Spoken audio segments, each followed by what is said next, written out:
Yevenu Shalom Aleichem, bienvenidos nuevamente a una emisión más de I Stand with Israel.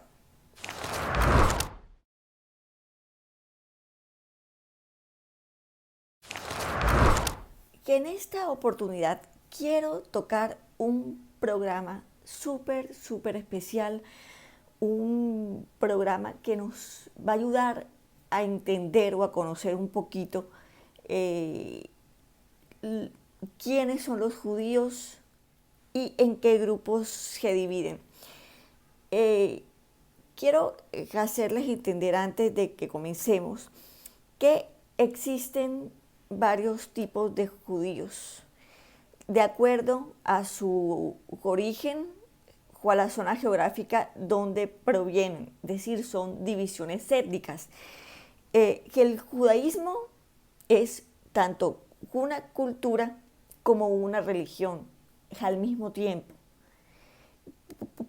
Por lo tanto, no todas las comunidades judías comparten las mismas culturas, las mismas, o sea, practican el judaísmo de forma distinta. No es lo mismo ir a una sinagoga sefardí que a una sinagoga askenazí o una sinagoga mizrahim.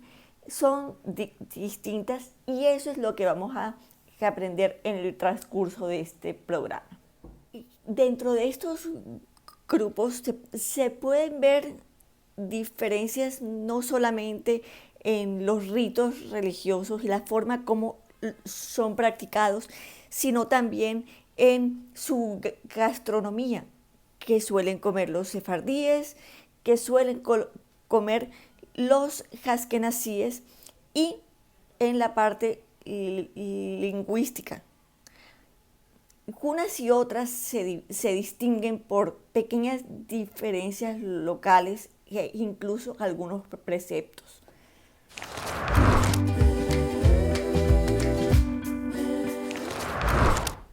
En el caso de los judíos sefardíes, son los que provienen básicamente de la península ibérica, que el concepto sefarad significa España.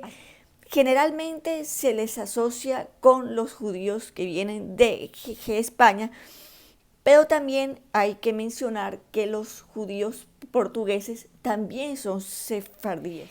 Es menester recordar que los judíos fueron expulsados no solamente de España, sino también de Portugal.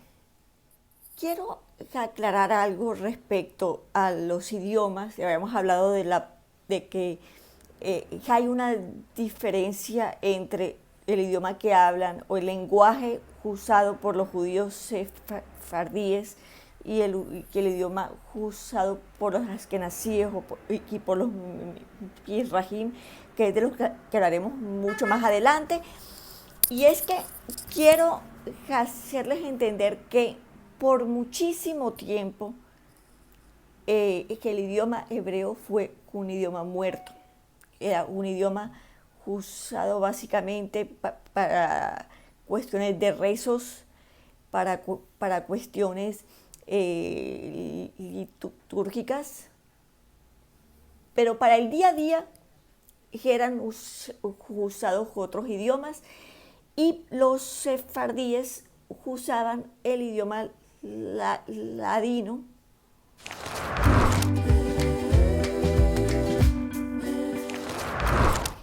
que es un tipo de castellano antiguo mezclado con portugués, con hebreo y con árabe, y que más adelante se le incorporó el idioma turco.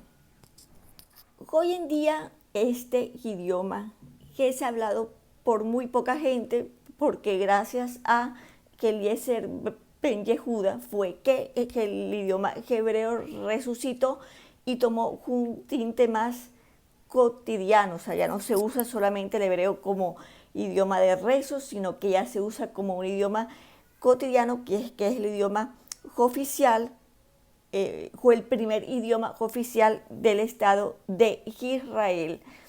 Debemos recordar que no solamente los sefardíes hablaban el ladino, pero también hablaban el árabe, ya que básicamente los judíos sefardíes que estaban asentados en Andalucía, que era una zona dominada o que había principalmente población árabe. Uno de los grandes ejemplos de la cultura sefardí en cuanto a su conexión con el mundo árabe era el sabio o el rabino Maimónides, que siendo judío hablaba árabe y viviendo en España, o sea, siendo un judío, pero además un judío sefardí, llegó a Medio Oriente. Y entonces quiero recapitular respecto a los sefardíes que el término sefardí o sefaradim no solamente tiene que ver con España, sino que también tiene que ver con Portugal. Antes de pasar al otro tema, quiero hacer una pequeña mención. No me quisiera adelantar todavía a tocar el tema de los judíos Mizrahim, pero considerando que comenzamos hablando de los sefardíes, y que es mi deber o es mi obligación hacerlo, que en el siglo XIX no es que los judíos Mizrahim hubieran surgido en el siglo XIX, sino que el término Mizrahim comenzó a utilizarse. Los judíos Mizrahim son los que vienen de Oriente Próximo y del norte de África. Los sabios de Babilonia se asentaron en España y tuvieron una importante conexión con el mundo árabe.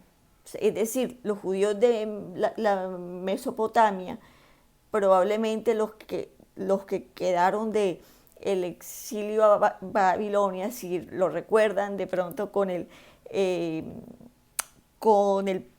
profeta Jeremías, con el profeta Daniel, los judíos que quedaron o los judíos cuya generación nació en Babilonia, porque debemos recordar que no solamente eran los de Israel, sino que nacieron judíos en la Mesopotamia, nacieron judíos en Persia, en la época de la reina Esther. Tuvieron una importante conexión con el mundo árabe, y esta conexión tiene mucho que ver con Maimónides.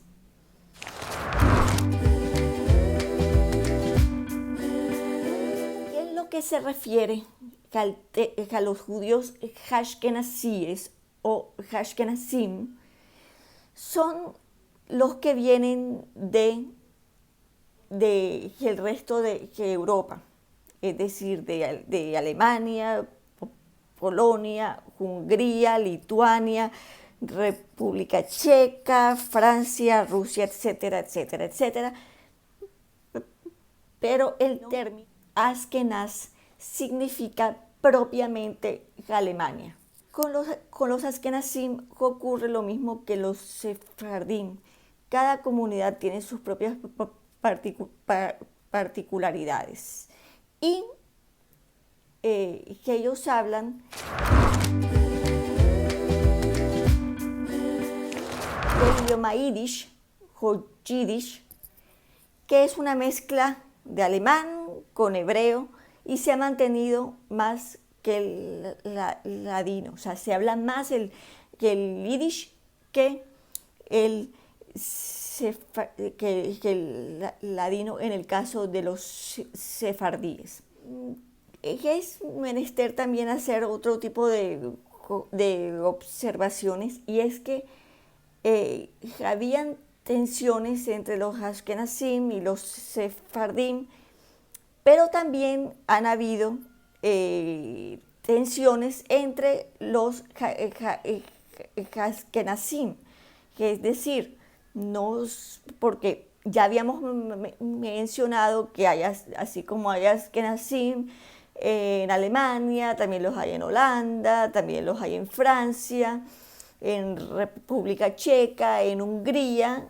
Quiero recordar o quiero hacer mención que Teodoro Herzl era húngaro, un judío askenazí de origen húngaro. Entonces, siempre han habido tensiones no solamente entre sefardíes y askenazíes, sino también entre los askenazíes, los que vivían en Francia, o los que vivían en Hungría, o los que vivían en Alemania, de los que vivían en Holanda.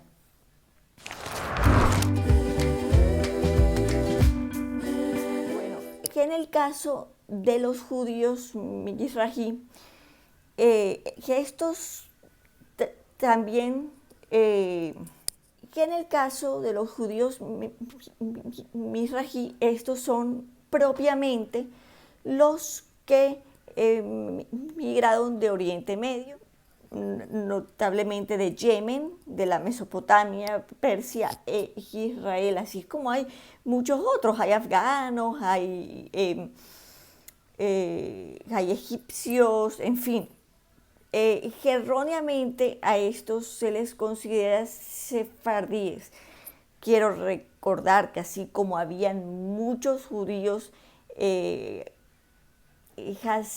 asentados que en Andalucía, donde había gran cantidad de árabes, eso no quiere decir que mizrahi y sefardíes sean lo mismo, no, sino que simplemente que por ciertas circunstancias los judíos sefardíes que de pronto hablan árabe era porque estaban asentados que en Andalucía o porque se habían criado en un entorno donde había mucha población árabe y tenían esta importante conexión que ya les había mencionado anteriormente. A los mizrahi también se les conoce, aunque erróneamente, porque debemos saber o debemos entender que no todo Oriente Medio es árabe, pero se les conoce a los judíos del mundo árabe. Debemos entender. Yo creo que en alguna oportunidad yo se los mencioné, y es que si bien la mayoría, con excepción de Israel, la mayoría del Medio Oriente practican el Islam, no quiere decir que sean árabes. Quiero hacer un pequeño paréntesis antes de continuar, porque he visto yo muchísima gente, y yo creo que yo lo mencioné en una oportunidad, que cuando hablan de árabes les dicen turcos, a los libaneses los confunden con los árabes, con los turcos, y como se diría en mi tierra, hay un arroz con mango en lo que se refiere a los árabes, a los turcos, a los libaneses. Es decir, practican que la misma religión, pero los árabes son unos, los libaneses son otros y los turcos son otros. O sea, vienen de ramas completamente distintas. Entonces, pero eso no es algo que vamos a tocar en este momento, porque estamos hablando propiamente de los judíos, y que entonces quiero ir tocando por pedacitos este tema de los judíos mizrahi, porque puede resultar un poco confuso, quizá un poco más confuso que el tema de los askenazíes y de los sefardíes, los que escuchan a un judío de origen alemán saben que es un judío askenazí, los que escuchan de un judío español saben que es un judío sefardí, pero siempre está como esa confusión, como esa duda respecto a los judíos que vienen de Oriente Medio. Quiero comenzar tocando algunos subgrupos de los judíos mizrahi. Bueno, están los judíos sirios, que derivan su origen en dos grupos, en dos subgrupos, si hablamos de los mizrahi. Los que habitan en la región actual de Siria desde la antigüedad, y los sefardíes que huyeron a Siria después de la expulsión de España en 1492. Hubo grandes comunidades en Alepo y en Damasco durante siglos, y una pequeña comunidad en la frontera entre Siria y Turquía, y que en la primera mitad del siglo XX un gran porcentaje de judíos sirios que emigraron a Estados Unidos, México, América Central, Argentina, Brasil e Israel. O sea que si escuchamos a alguien que es de origen sirio, no necesariamente debe ser árabe, quizá sea un judío cuya familia salió de Siria y se han asentado ya sea en Estados Unidos, en México o en cualquier parte de Centroamérica, Argentina. También están los judíos yemenitas, o los que llegaron de Yemen. Que estos son unos judíos, digamos que son unos judíos mizrahim que todavía conservan ciertas tradiciones, como la de leer la Torah tanto en las sinagogas, tanto en hebreo como en arameo. Bueno, los judíos etíopes que hablan que el idioma amárico se habla particularmente tanto en el centro como en el norte de Etiopía, donde es lengua nacional y oficial. Que el amárico es un idioma de origen semítico meridional. También se les ha considerado que son descendientes de Menelik, un supuesto hijo del rey Salomón y la reina de Saba, pero también se dice que probablemente sean miembros de la tribu de Dan. O sea, la tribu de Dan creo que es de las tribus que no, o sea, hay una historia en referencia a las profecías, que parece ser que de las 12 tribus de Israel, la única tribu que no va a estar entre los 144.000 sellados va a ser la tribu de Dan, pero eso es otra historia que no voy a relatar, pero quiero hacer una pequeña mención de eso. Bueno, y tenemos los judíos del Magreb, que son judíos marroquíes que vivían tradicionalmente en el Magreb, que estos a veces, dependiendo de su ubicación, porque yo quisiera también mencionar que que Marruecos, que es un país fronterizo con España, entonces dependiendo también de en qué parte de Marruecos sean estos judíos, se les puede decir o que son mizrahim o son sefardíes.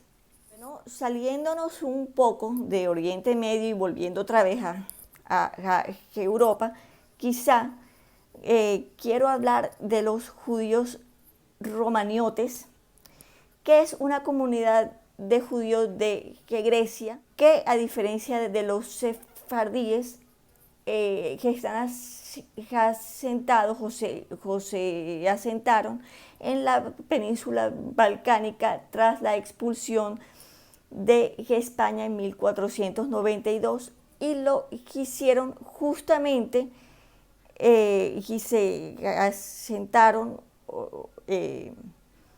justamente en Sefarat, o sea, estos judíos griegos llegan a Sefarat tras la destrucción del templo a manos de que el Imperio Romano, que encabeza del general Tito en el año 70 después de el Mesías. La comunidad judía romaniote, lo que son originalmente de lo que hoy se conoce como Grecia, está básicamente formada por dos ramas. Los sefardim, que venían de, o sea, que España llegaron a Italia para refugiarse del antisemitismo cristiano del Imperio Romano, y los romaniotes, más propiamente dichos, que es mucho más antigua, que data después, que data ya que del siglo I antes de la era cristiana, que es por tanto la comunidad judía más antigua de Europa. Uno de sus rasgos, ya ellos no hablaban en aquel momento ni hebreo ni arameo, sino que hablaban un idioma, una lengua llamada Yevanik, que es una mezcla de griego y hebreo, que en referencia a la población del Imperio Romano, cuya capital era Constantinopla. Dentro de estos judíos grecoparlantes se dividen dos comunidades. Uno, la comunidad rabínica, que tiene por textos sagrados la Tanaj, pero también tiene textos del Talmud, que viene siendo la parte oral de la Tanaj. O sea, y la comunidad caraítas, que son los que no admiten el Talmud, o sea, no admiten la parte oral, sino solamente los primeros 5 libros o el Pentateuco, o sea, Génesis, Éxodo, Números, Levítico, Deuteronomio. Bueno, ustedes a veces sí como que el orden lo enredo un poquito, pero igual los caraitas son los que solamente admiten que el Pentateuco o la Torah escrita. Gran número de los romaniotes fueron aniquilados durante la Shoah, o sea, durante la Segunda Guerra Mundial, y los sobrevivientes que emigraron, gran parte de ellos a Estados Unidos, otra gran parte a Israel y otra gran parte a Australia. Y finalmente, por si les quedó alguna inquietud respecto, porque habíamos hablado ya de los ashkenazíes, habíamos mencionado que los ashkenazíes eran de Alemania, Hungría, Checoslovaquia, Rusia, Francia, pero de pronto les quedó una inquietud en cuanto a los judíos italianos, que estos son conocidos como los Bene Roma o los Italkim, que el nombre Italkim significa italiano en hebreo. Estos judíos italianos tienen una presencia más de 2000 años, desde tiempos de Yeshua. Quiero recordar que en tiempos de Yeshua, el imperio que predominaba era el Imperio Romano, pero no confundan a Roma ahora, después de Constantino, porque Constantino fue como un antes y un después del mundo.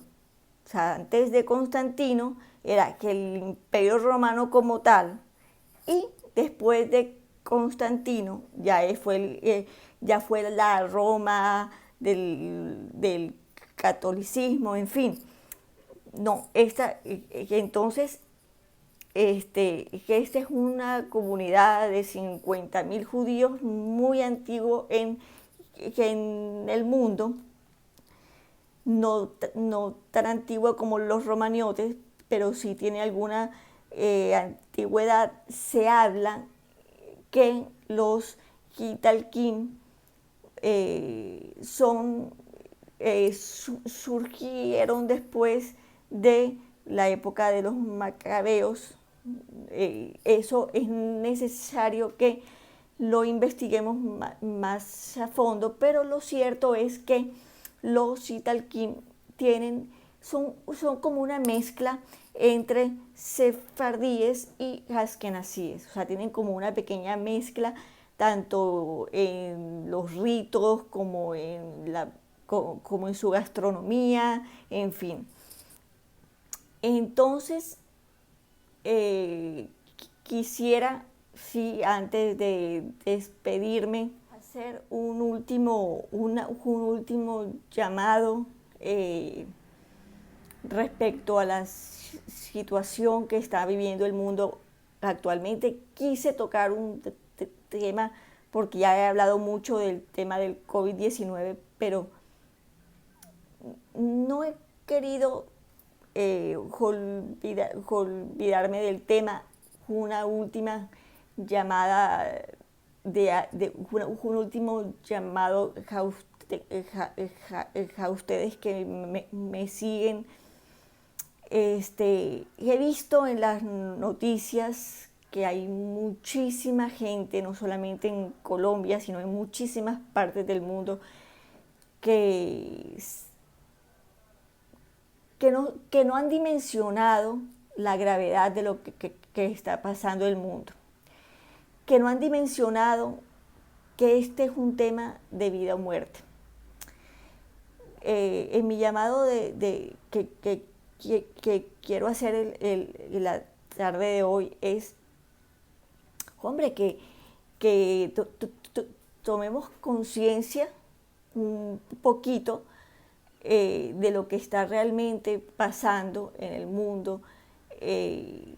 Quiero tocar contar algo así, y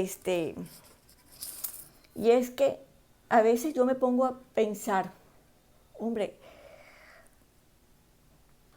o sea, nosotros a diferencia de hace 70 años, de hace 75 años, cuando fue la Segunda Guerra Mundial, que la gente tenía que acostumbrarse con lo que escasamente tenía a la mano. Mucha gente tenía libros, otras personas se dedicaban a escuchar la radio, pero tenían que limitarse a lo que había en ese momento, que en ese momento estaba las emisoras oficiales del Reich, habían emisoras árabes o emisoras judías, pero tenían que escuchar los mismos temas y había gran cantidad de estrés.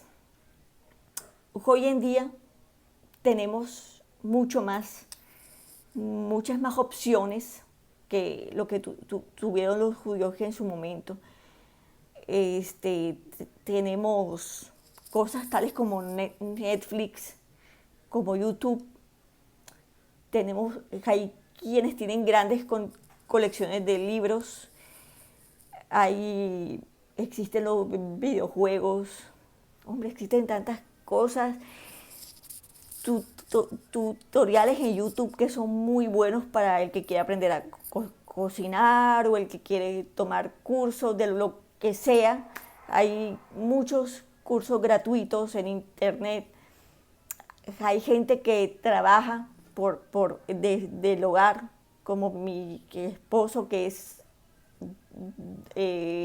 docente universitario, y a la gente se le va el tiempo haciendo cualquier cosa. Y esto va a que busquen algo que hacer en sus hogares, pero no salgan para lo que sea indispensable, que si toca pagar algún servicio, o si toca ir al supermercado, o si toca ir a comprar medicinas, pero salgan poco, salgan para lo indispensable, no se arriesguen. No es solamente la multa que le pueden poner si lo ven po- por ahí paseando, sino que el riesgo que corren de una infección, que es un acto de irresponsabilidad para uno como persona y también para los que viven con uno.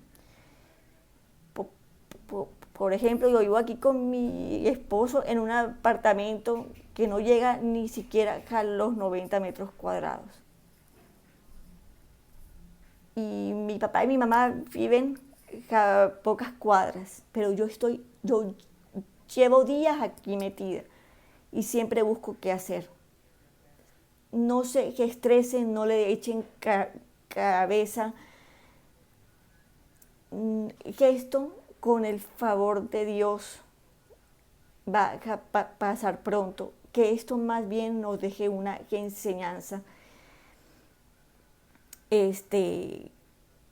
que no podemos ser los mismos de antes. Tenemos que cambiar, tenemos que ser mejores seres humanos, tenemos que aprender a ser menos egoístas, a pensar que en uno mismo, pero pensar también en que lo que uno hace de algún modo le puede estar afectando a la persona con quien vivimos o al vecino, y aprendamos a ser más responsables no solamente de nosotros mismos, sino de nuestros semejantes.